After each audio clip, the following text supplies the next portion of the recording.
Hey everybody, it's Ron and Debbie. We are back for another edition of Ask Ron. All right, Ron, first question is from Ed Scorupa from Trinity, Florida. Hey, Ed.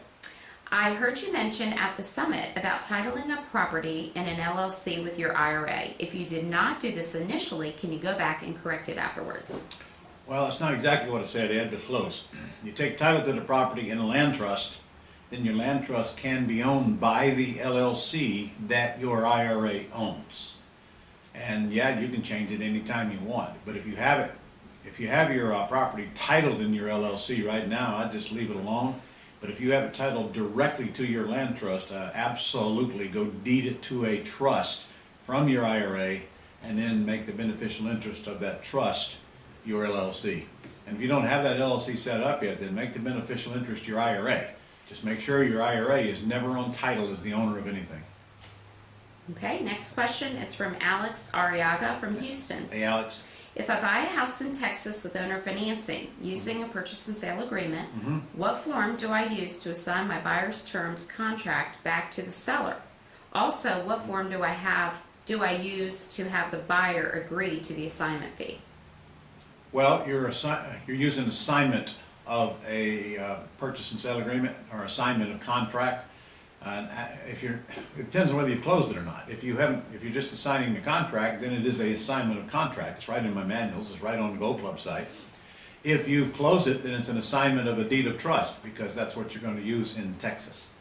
So you should get your attorney involved in that and not try to do it on your own, make a mess. All right, next is from Karen Martin from Newark, Ohio. Karen? Hi Ron, I own a nice rental house that we plan to sell with terms. In Ohio, would it be better for us to sell with land contract? Land contract, Karen.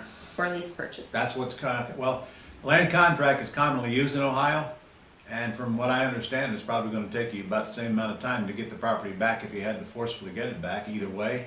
But if you're selling it, it would be a land contract. If you want to lease purchase it, that's what I do here in Florida. It takes me a lot longer to get it back if I had to force it back here in Florida than it does you on a land contract. And then there's other considerations. Are you sure you want to sell it? Just remember, if you sell it with a land contract now, that triggers as a taxable event. Even though you pay the taxes as you receive the money, because it's an installment sale, it's a taxable event. And if you sell it the first year that after you bought it, even on a land contract, it's short-term capital gains, even though it might be spread out a while. If you lease option it, however, and sell it after the first year, then it's long-term capital gains, and that's about half the tax rate if you're in a higher tax bracket. Okay. She also wanted to tell you, Ron, that she loved the summit and thank you for all you do. Well, thank you for coming. In fact, thank all of you for coming that are watching. It was a fabulous summit. Don't forget, we're doing it again, though, in January of next year, this time in Daytona Beach on the ocean. And we guarantee good weather in January. Yes. So we're having it in Daytona just for you snowbirds. So you get the heck out of there in January. That's right. All right. Okay, next is Justin Smart from Edmond, Oklahoma. Hey, Justin. Question. Owner financing agreement with the seller on terms amortized over 30 years with a 5-year balloon, and at the end of the term, the buyer is not in a position to cash out. What are the options? Well, options for who? Seller or buyer? That would be the first question. If, in fact, you do a contract and at the end of 5 years you can't cash out, then the seller has a couple of choices. They can either take the property back willingly because you'll give it to them. They don't need to fight you for it, or they can extend the term. That's their two choices. In your case, if you do not personally guarantee it, like I teach you, then neither one will harm you, and you just got to make sure you don't put a tenant buyer in the house with a term to buy it that extends beyond that 5-year balloon. Get yourself in a trap.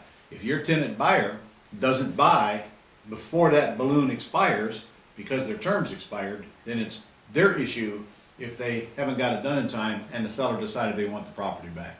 I'd say, why don't you go do it and quit worrying about all that. Just stay out of the way of personal liability and you'll deal with it when the time comes, if it comes, and it probably won't. All right, next is Nas, all the way from Australia. Hey.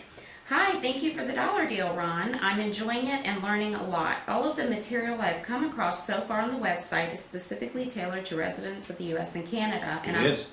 I am unsure as to what extent I can apply the techniques. You can apply the techniques. I have students in Australia and New Zealand, but you are going to have to get an attorney down there to work with because there are a few things you got to change.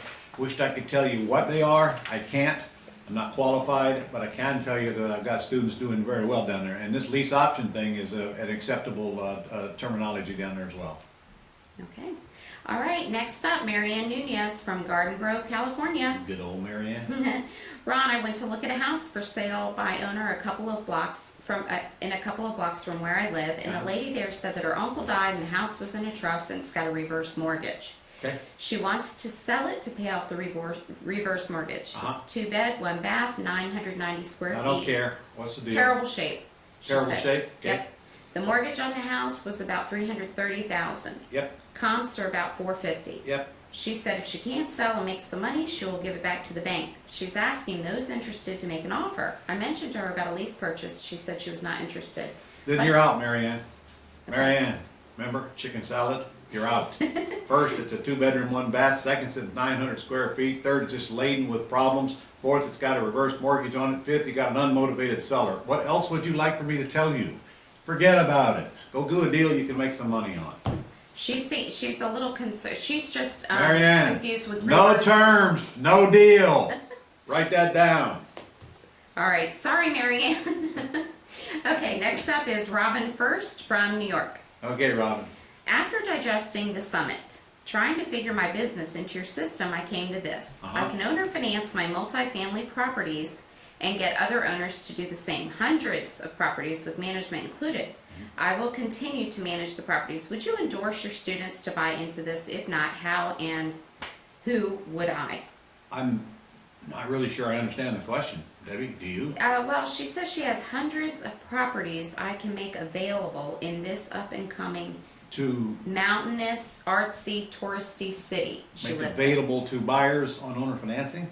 Well, I'll tell you what I'd do first. I'd acquire the properties using my techniques without liability on your part, without raising capital and guaranteeing debt. But I'd lease option them. I wouldn't sell them with owner financing. And as I just went over earlier on this session, remember when you sell them, you've got taxes to pay, even if you sell them with owner financing. I'd put lease option tenant buyers in there. If you've got no money in them, you've got no risk. If you've got no guarantee, personal guarantee, you've got no risk for your credit. So you just go get all the free assets you can while you can, lease option them out. I don't know what's going to happen in the future. There are those that are saying we're going to have another downturn. If we do, put yourself in a position to where you can't lose. Worst case, you lose some equity into things. Equity you got for free, and then you deal with it as the time comes. Right now, I just don't want you to get yourself in a risky position. So if you can buy them without risk, I'd say buy them as long as the cash flow will take care of them until you decide what exit is best for you. Okay, next, Diane Fouts from Orlando. I have purchased a bank-owned property using hard money for purchase, some extra escrowed for rehab. Lender uses a land trust with them as first beneficiary, and my company is second beneficiary. I still need some money from a private lender, but hard money guys have clearly stated in their paperwork second mortgages or encumbrances are not allowed. How do I structure this to Quit protect dealing the with private hard lender? money guys and start dealing with people like I trained you to do, where you make the rules and they don't.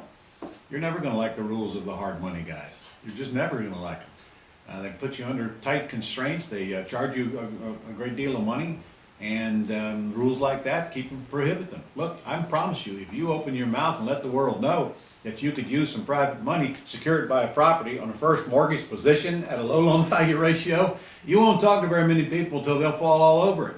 Consider what else they can do with their money. Put it in the stock market and do what? That's really safe there, isn't it? Look, you can offer 7-8% interest. That's 14, 16 times what they get in their bank account. It's not a hard sale. It's no more work to go find a hard money lender that's in the business than it is to go find a human that would like to loan you some more money. Get some of our stuff on that, get a little bit educated on it, and just start talking about it, and the money will come. You make the rules, not your hard money lender.